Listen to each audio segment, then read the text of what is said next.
Hey guys, what's up? It's Joseph the Realtor, and I'm back with a first quarter 2024 real estate market update.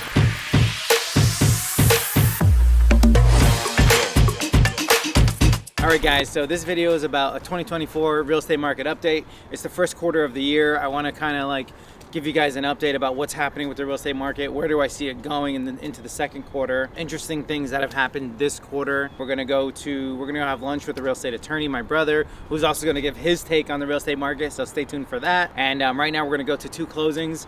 One of them over asking, we got it for great piece of property, and the other one we actually got it over 100,000 under asking. So a lot of people say, how can that be possible in the same market? I'm gonna explain when you get to the house. But the first house that we're going to, it was just severely overpriced. So we got it significantly under asking to what I think it's actually worth.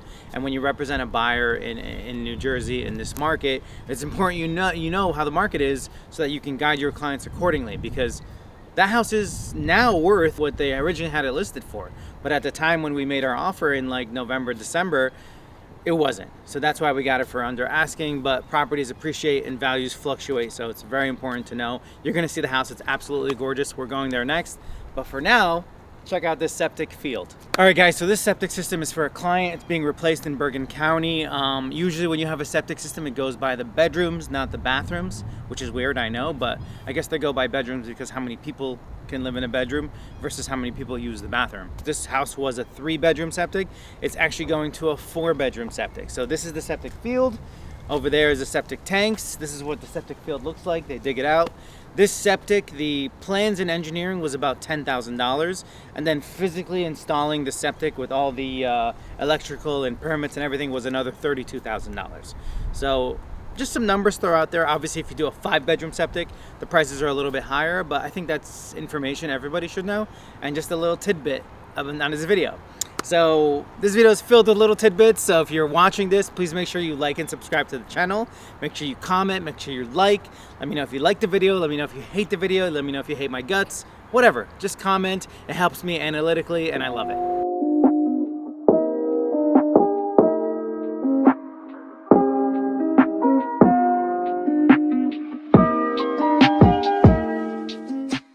Okay guys, so we're doing the walkthrough on this house in Park Ridge. This is a great family, I'm super excited for them. Typically during the walkthrough, you check all the water, turn all the faucets on, run all the showers, flush all the toilets, make sure there's no leaks. You turn the heat on as high as you can, make sure the heat works. If it's summertime, you test the AC too. Right now, unfortunately, it's only 35 degrees, so we can't test the AC.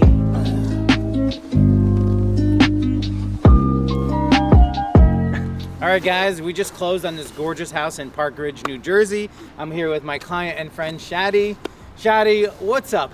What's up with this transaction? Tell them how it went. What was it listed for first? Listed for 1,469. We have the master negotiator right here. We got a approximately $158,000 reduction in price. That's crazy. Who'd have think other than none other than Joe Aziz, #1 real estate agent in New Jersey. Don't make that mistake of buying a house with any other agent. If you want to just buy any other house, without maybe you should talk about that. Why did you hire me? I have that in the review though. I do? Yeah. Well, tell him in the video. You want me to tell him in the video? Apparently he wrote a really crazy review online. I have a good review. No, so I haven't submitted it though. I have saved for the closing. But okay. Tell the camera why you hired me versus you had so many options. All right. You ready? Okay. If you want any agent to sell you any home without any consideration of investment, don't hire Joe, because Joe's going to be the guy you want on your side. Guy's going to negotiate the price. He's going to shop the home. He's going to point out all your flaws. He's going to tell you what it's missing, what we need. And having a great buyer's agent is so key and essential. Most people just, they overlook that. But I'm so happy I went with Joe, and I'm super grateful for a beautiful home that he was able to secure. Not just about the money, but the home and the size and the location, and just all in. I think I talked you out of 12 homes. There was other homes that I was absolutely ready to pull the trigger on. The problem with him is he has experience with renovations and contracting. So every single house that we went to, he's like, yeah, we'll just knock down this wall, we'll blow it out, it's fine. And I'm just like, well, buddy, slow down. If we spend $100,000 here, we're not gonna get it back. And the square footage, the price, and the lot size doesn't match what we're paying for, especially the work that you're gonna put into it. So we found this house, solid bones, built in 2010, right? 26 years old. 26. So it's a bit newer and great area, great street. Cul-de-sac, like the location's incredible. Obviously, brick facade, interior, high ceilings, everything we wanted perfect, and more. Perfect. In a town that's, bubble proof, recession proof. Park Ridge is an incredible town in Bergen County. And honest confession, I reached out to Nespresso headquarters and tried to acquire one of these, but they informed me that Joe Aziz at Prestige Realty had bought out the entire stock, and the only way to get my hands on one of these is to buy a house through Joe. If you're buying or selling, you get one of those. It was a hefty price. Came with a hefty price, but I am clearly very pleased with Joe. And Joe's a brother and a friend, and I'm super happy. Thank you, Joe. Walk through part 2. Checking the heat, checking the plumbing, making sure everything's here, nothing's leaking, yada yada yada.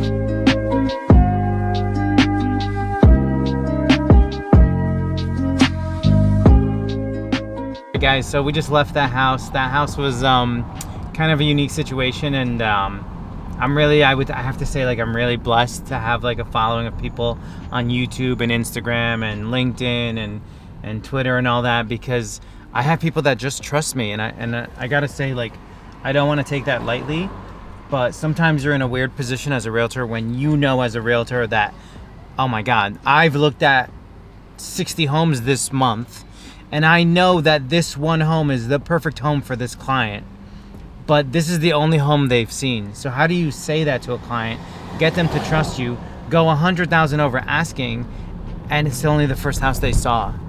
So I think with them, I had to do that, and I think I handled it well, and thank God they trusted my guidance, because they ended up with a house that's worth already more than 600, and it was listed for 500. We got it for 600. And with that house, they can go up, they can go back. The lot is so big, and the values in the neighborhood are all over $1 million in North Haledon. On that part of North Haledon, it's on the border of Franklin Lakes. So, like, I would say the other house that we came from in Park Ridge, that house was overpriced, and we negotiated it down. So a lot of people will say, oh, he got it for $150,000 under asking, but that must mean the market's going to shit. That's not true. What's going on with that house is the sellers saw comparable sales in the 1.5 price point, and that's what they wanted to sell the house for. But they overpriced it because the rates went up and the market changed a little bit. So we got that house for what it's truly worth. So again, a house that has solid bones and a lot of potential in a good neighborhood on a cul-de-sac. So that client, Shadi, got a really good deal, $150,000 under asking, but it's also what that house is currently worth. These clients paid $100,000 over asking in the same market, same time frame. They're both closing today, but again, that house was underpriced to entice a bidding war, and the potential in both homes is there. So I hope that made sense. I hope I didn't ramble. Let me know if you have any questions on that. Comment below. We're at the law offices of Peter Aziz, and we're gonna get a market update from an attorney himself. All right, guys, we're at the law offices of Peter Aziz. We came here to get some free lunch and a real estate market update. Peter does a lot of real estate law, so he can give us his opinion as what's going on in the market right now and where's the market going. I know recently the rates went down and then they actually just went up again, so they're a little over 7% right now. How has that affected the market, and where do you think it's going? Look, there's still buyers. Sellers are still handcuffed to their homes because of the lower interest rates. They have lower interest rates. Yeah, it's either paid off or they have lower interest rates. So, I mean, look, it's created the market that we've seen for the past 2 to 3 years, 4 years, and things are changing slightly. Maybe a slight uptick in inventory, but other than that, it's not enough. It's not enough. No, it's not enough. If they, I read an article somewhere. It said that if they added 1 million homes to the market tomorrow, we would still have a shortage. Wow. Is that for all 50 states or just tri-state area? No, this was for all 50 states. For all 50 states. I mean, you have to realize that we live in an incredibly populated and dense area, so. Do you mean in New York, New Jersey?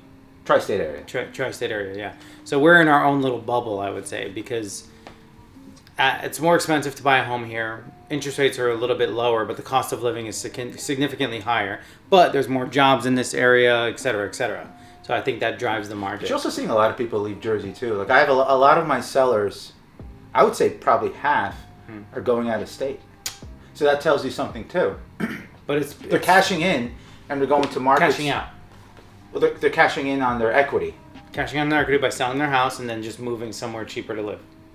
Yeah, relatively cheaper. I mean, there are parts of the country where 10 years ago they were giving away properties, not literally, figuratively.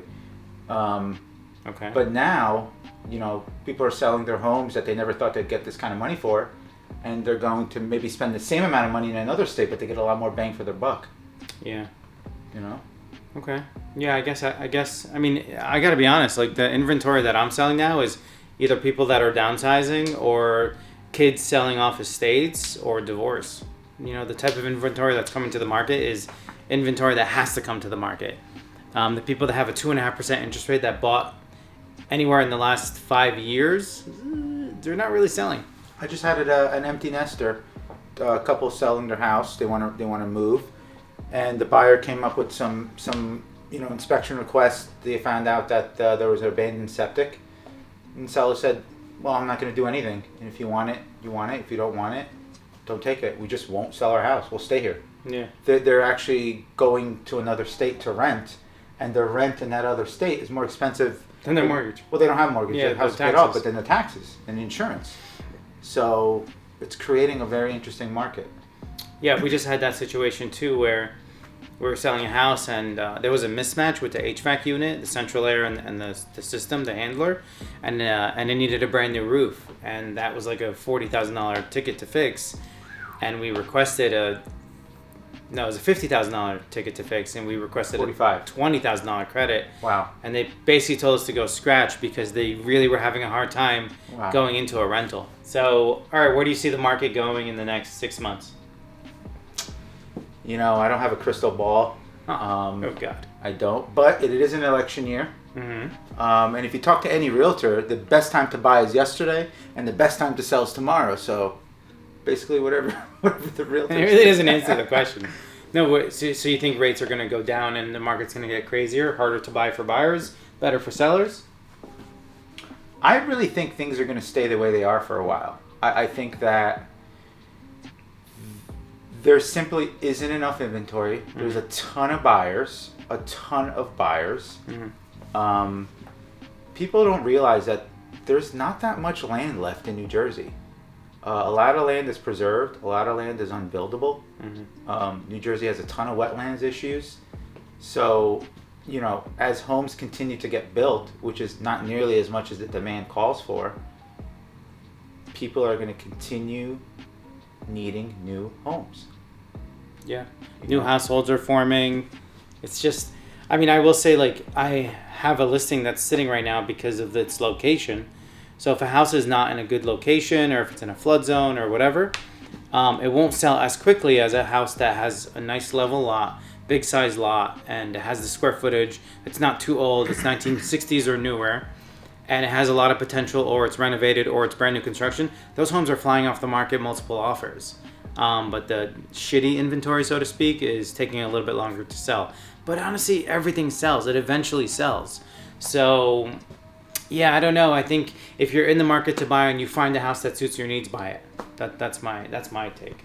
Yeah, it's interesting. NJ.com, which I typically try not to read, came out with a list of they consider the highest median income towns, but really it was just a list of all the good towns in New Jersey. And I'm looking at the list, and some of the median incomes, I didn't see these numbers, 5-10 years ago.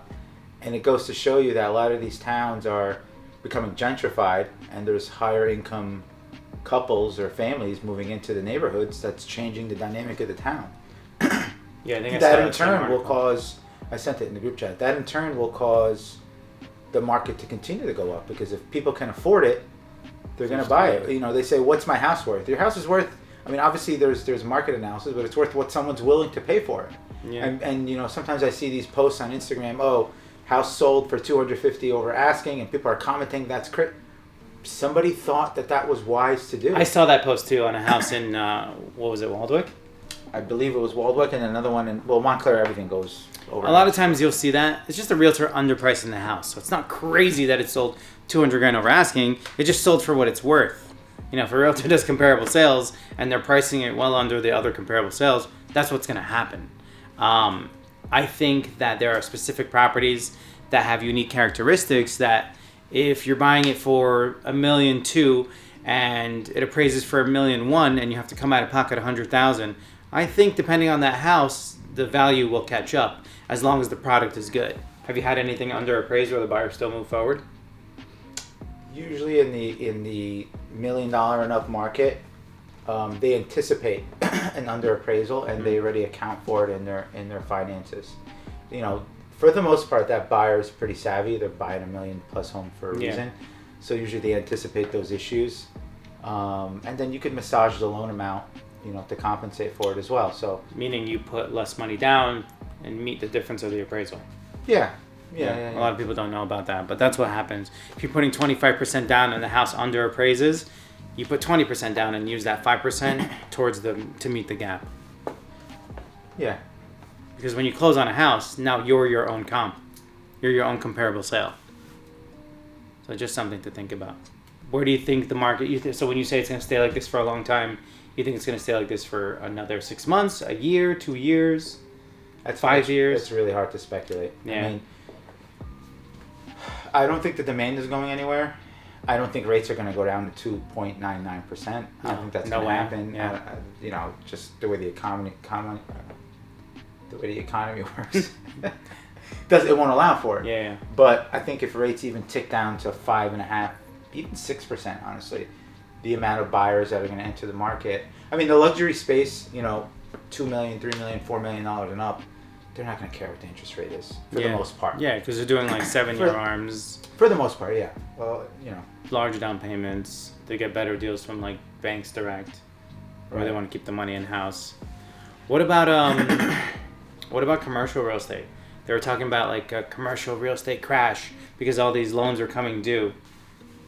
What do you see in that space? The problem is with commercial, yes, there's a lot of loans coming up for renewals, but with that comes lease renewals, and landlords are asking now more for rent. I do a ton of commercial lease negotiations. I've reviewed, you know, Kushner leases. I've reviewed, you know, leases for huge development companies, and the rent per square foot plus triple net, which is CAM, you know, common maintenance, taxes, insurance, all of that's gone up. What happens is all these loans that are coming due. Said that. People were saying that the market's going to change, commercial space is going to change because those loans are coming due. However, all those properties, yes, the leases have gone up and everything, but also the properties themselves have appreciated in value. So I think when they go to refinance, if the numbers are there, the property has increased in value, the rents has increased, that loan's not coming due. That guy's just going to refinance. I don't know if I agree with that. Okay. I don't know if I agree with that. I'm not saying you're totally wrong, because obviously, you know, commercial real estate does appreciate. I don't think it appreciates as the same level as residential, just because of the inherent demand of residential versus commercial. But what's a commercial loan? 7 years. No, it's you have to refi in 7 years, but it's amortized over 25 or 20 usually. Yeah, but then you have the market rate after 7 years, right? 5 or 7. You have to refi out of it. Correct, and I think 5 or 7 years ago was right pre-COVID, and all those buildings skyrocketed in value. Sorry, I can't snap my fingers. I can't snap my fingers. All right. Yeah, no, but when you analyze a commercial property, what it's worth is based off what it cash flows. So, if the property's not cash flowing correctly, then it's not going to be worth what maybe the owner thinks it's worth. Plus, when banks now, because of COVID, when they do these commercial loans, they take into account vacancy, and for certain types of commercial properties, they give an allowance for a vacancy when they calculate how the property caps out.